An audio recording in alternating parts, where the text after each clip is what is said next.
Okay, everyone, we are going to resume our presentation at this time. This is part two, the interview phase. So at this time, I would like to introduce, and they are not here live, but we have Bagda Van Dyck, and we're just going to go ahead and take a brief look at the LinkedIn account of Magda. And right now, we can say that Magda is an imaging professional, and we do get a general overview of what is public access. And I just wanted to show you guys the LinkedIn page because this is active research on someone you were introduced to or referencing in a manner as such. And I was able to get in contact with Magda to get more insight of what it is like to be a radiologist or an imaging specialist, something in the same field. And just a little bit of history. At this time, Magda is an ambulatory manager at the Duke University Health System for the past 2 years. Magda was a manager at the radiology department at UNC REX Healthcare, and Magda was also a supervisor of imaging services at Wake Med. So we can all see the common denominator. And just far as education, we have the University of Pretoria, Von Pretoria. And here are a few licenses, which I'm sure there are many where that came from, depending on this date. And now we can just jump back into the presentation. So let's go ahead and get back to that.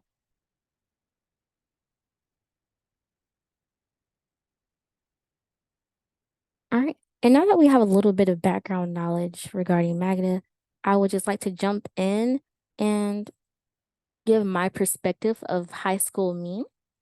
I've been interested in radiology for several years now, and I can say if anything has changed, my passion has grew.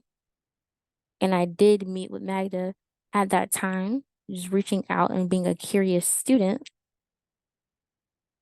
And through some career exploring, I interviewed Magda, and I wanted to let you guys know that there's several small steps to take to assess like relevant information regarding a career as such.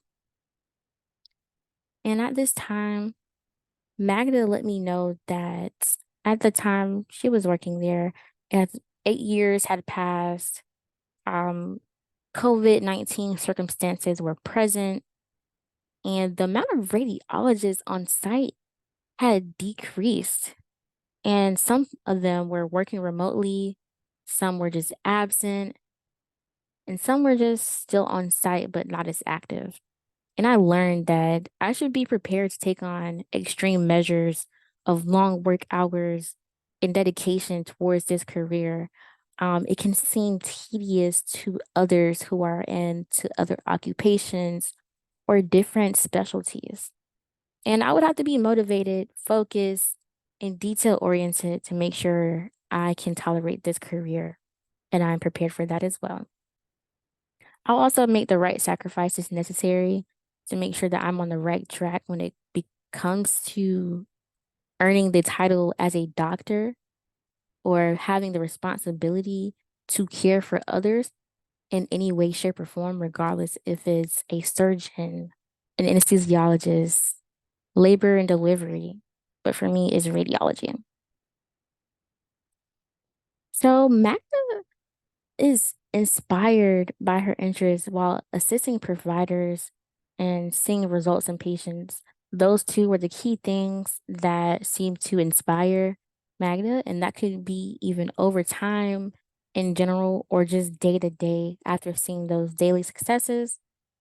And me personally, I would say I'm inspired by the possibility of outcomes of hard work and effort. I guess I'm inspired by what we call potential.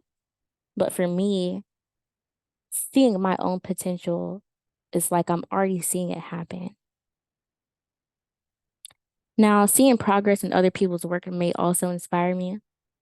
And moving forward, I took all those in consideration of deciding if I want to even be a radiologist or if I want to go into the field of medicine. Now, on the college process side, the college process has a large influence towards the foundation of building a career. As I mentioned, Magda did attend a radiology program at the University of Pretoria, located in South Africa, which I think sounds so interesting. Not even just being abroad, but studying abroad, experiencing the culture shock or just eating different foods. I think that is a nice change of environment, especially if you know that you were taking on a difficult and rigorous course. She managed to work in trauma one hospitals and on the weekends, and she went for increased opportunities and experiences. So, being a pre med student, you do have to leverage all of your time. There's 168 hours in 1 week, and making sure that you're doing everything that you can in your 24 hours each day to come close to what you said you want to do is very an important thing to address because that's someone's decision and it's their responsibility to take on that. Um, and I have the expectation of attending UNC Chapel Hill as a medical school, and I also would like to consider John Hopkins or other medical schools such as Baylor University located in Texas. On the other hand, Magna has a Bachelor of Science and CRA as a radiology manager.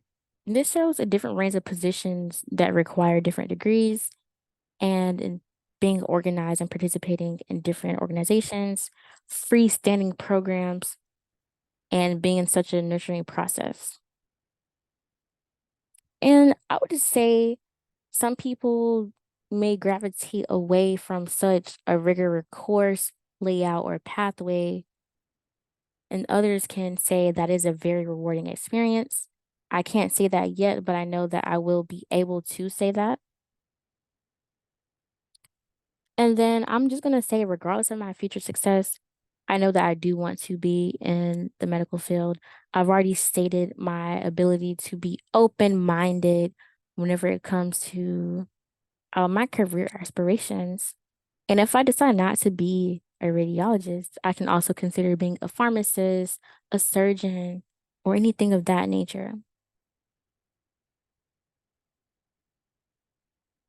So just a few more fun facts regarding radiology.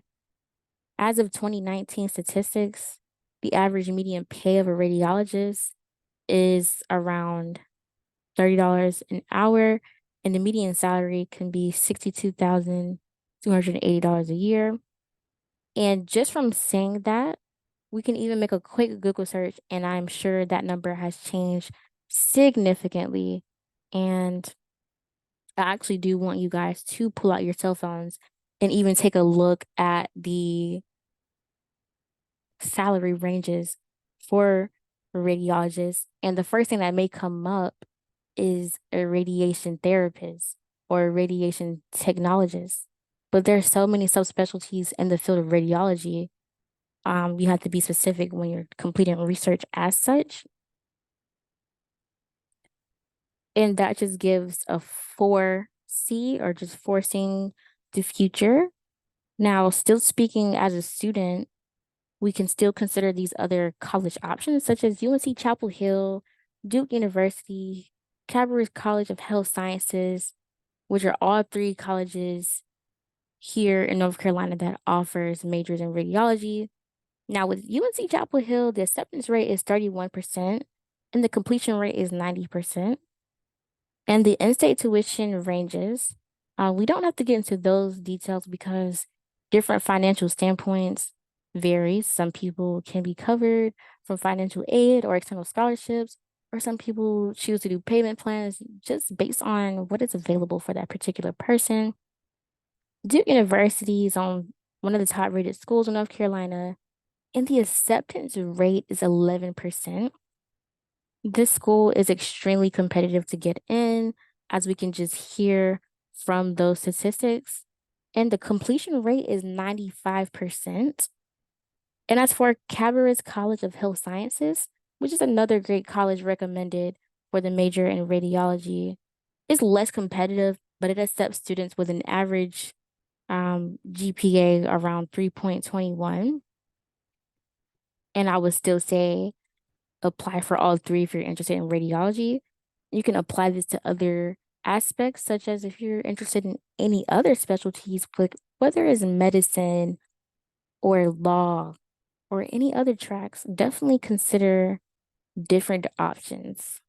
Always have a plan A through C.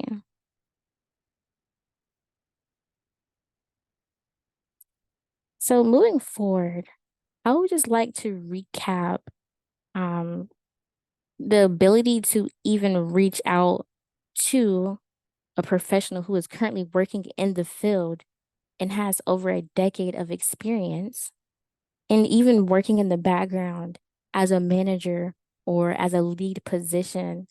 I highly recommend you to do extensive research in your field of study that you're interested in and just interview a professional and reach out and link with them on LinkedIn. Connect, ask questions, and be curious, because being curious is what gives you more knowledge. And as they say, there's no such thing as a dumb question. Also, be open minded, because if you are willing to explore a career that you are not sure of and you complete an internship in that field of study, then you will have the exposure to understand if you really want to move forward with that or not. Same thing goes to reaching out to these people who are already in these careers that you are longing to be a part of. So, again, I would just like to say if you wanted any contact information at all regarding this professional, Magda Van Dyck, we have the LinkedIn page here. And again, here's the education, the university health system, as far as education and workplaces.